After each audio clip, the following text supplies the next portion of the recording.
Cranberry juice? What do you get, your period?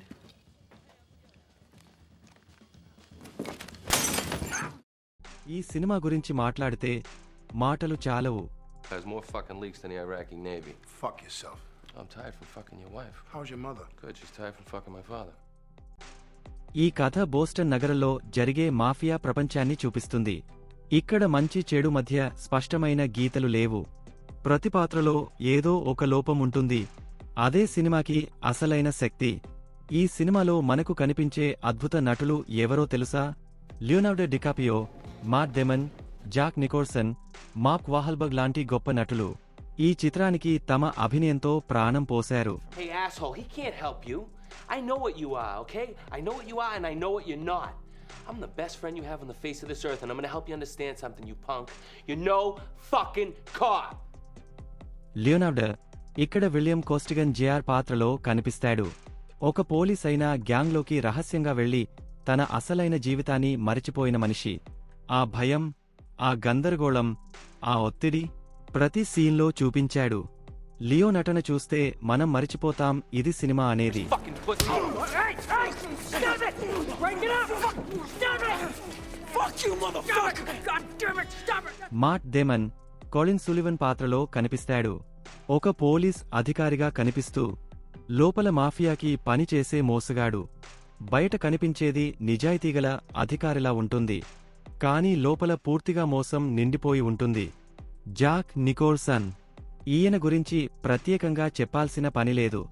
ఈ సినిమాలో అతడు ఫాంగ్ కోస్టేల్లో అనే మాఫియా నాయకుడి పాత్రను పోషించాడు. ఫాంగ్ కోస్టేల్లో మాట్లాడే విధానం, ప్రతి క్షణం ఒక భయాన్ని కలిగిస్తాయి. స్క్రీన్ మీద కనిపించిన ప్రతి సెకండ్లోనూ ఒక ఒత్తిడి ఉంటుంది.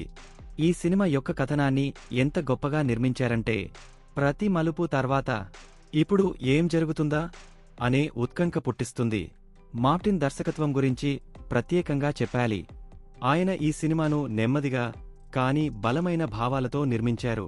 ప్రతి ఫ్రేమ్లో ఒక అర్థం ఉంది. ప్రతి పాత్రలో ఒక చీకటి కోణం చూపించారు.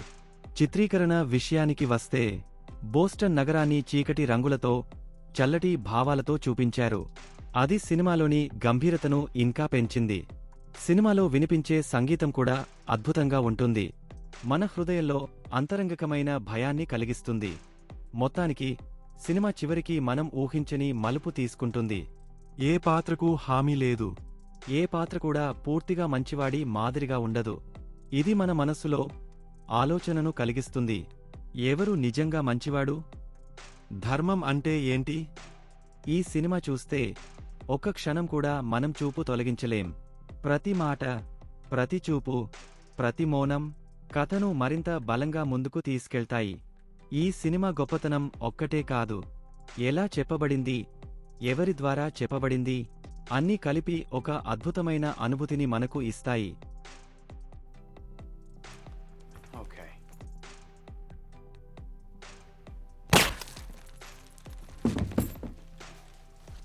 ద డిపార్టెడ్ ఒక మరిచిపోలేని అనుభూతి.